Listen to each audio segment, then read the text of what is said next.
Hi friends, నేను home gardening video start చేశాను. ఇది నా ఫస్ట్ స్టెప్, కోకోపీట్ ప్రిపేర్ చేయడం.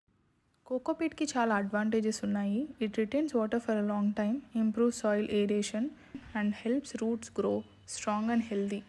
ఆల్సో వాటరింగ్ ఫ్రీక్వెన్సీ తగ్గుతుంది అండ్ ప్లాంట్స్ స్టే హైడ్రేటెడ్. నేను ఉగావో కోకోపీట్ 5 kg బ్లాక్ అమెజాన్లో 299 రూపీస్కి కొన్నాను. ఇక్కడ ఇన్స్ట్రక్షన్స్ అన్నీ చాలా క్లియర్గా మెన్షన్ చేస్తున్నారు. ఫస్ట్ నేను ఒక టబ్లో వామ్ వాటర్ ఫిల్ చేసి కోకోపీట్ బ్లాక్ని సోక్ చేశాను. టబ్లో ఫుల్గా ఫిట్ కాలేదు, సో కొంచెం పార్ట్ని బకెట్లో పెట్టా. కోకోనట్ ట్రీస్ యూజువల్లీ కోస్టల్ ఏరియాస్లో గ్రో అవడం వల్ల హై కంటామినస్ సాల్ట్స్ ఉంటాయి. సో ప్రాపర్ వాష్ చేయడం వెరీ ఇంపార్టెంట్. ఫస్ట్ వామ్ వాటర్లో సోక్ చేస్తే మ్యాక్సిమం సాల్ట్స్ డిసాల్వ్ అయిపోతాయి. నెక్స్ట్ 2 to 3 times రిన్స్ చేయండి క్లీన్ వాటర్తో. I know it's a bit hectic process, but ఇలా చేస్తే ఫ్యూచర్లో ప్లాంట్స్ గ్రోత్ బాగుంటుంది అండ్ రూట్స్ సేఫ్గా ఉంటాయి. సో ఇప్పుడు కోకోపీట్ని బాగా మొత్తం సోక్ చేసేసుకున్నాం.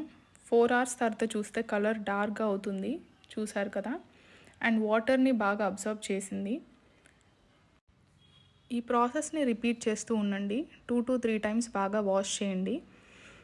అప్పుడే సాల్ట్స్ రిమూవ్ అవుతాయి అండ్ ప్లాంట్స్ సేఫ్గా ఉంటాయి. ఇప్పుడు ఎక్స్ట్రా వాటర్ని హ్యాండ్స్తో స్క్వీజ్ చేసి డ్రైన్ చేయండి, వీడియోలో చూపించినట్టు. అండ్ లాస్ట్లో రిమైనింగ్ కోకోపీట్ అనేది హ్యాండ్కి రాదు, సో నేనైతే మెష్ యూస్ చేశాను. అది చాలా ఈజీగా ఉంటుంది. మెష్తో అదంతా కోకోపీట్ అంతా చూసారు కదా, అలా తీసుకొని స్క్వీజ్ చేసి పక్కన పెట్టుకోండి. ఇలా డ్రైన్ చేసుకున్న కోకోపీట్నంతా సన్లైట్లో బాగా డ్రై చేయండి. మాయిశ్చర్ ఉంటే ఫంగస్ వస్తుంది. డ్రై అయ్యాక కోకోపీట్ని ఓపెన్ లిడ్ కంటైనర్లో స్టోర్ చేయండి ఎయిర్ సర్క్యులేషన్ కోసం. అంతే గాయ్స్, రెడీ అయిపోయింది మన కోకోపీట్. ఫైనల్గా సాయిల్తో మిక్స్ చేయండి with neem powder and bone meal. Plants growth ఫాస్ట్గా ఉంటుంది అండ్ రూట్స్ స్ట్రాంగ్గా ఉంటాయి. Happy gardening.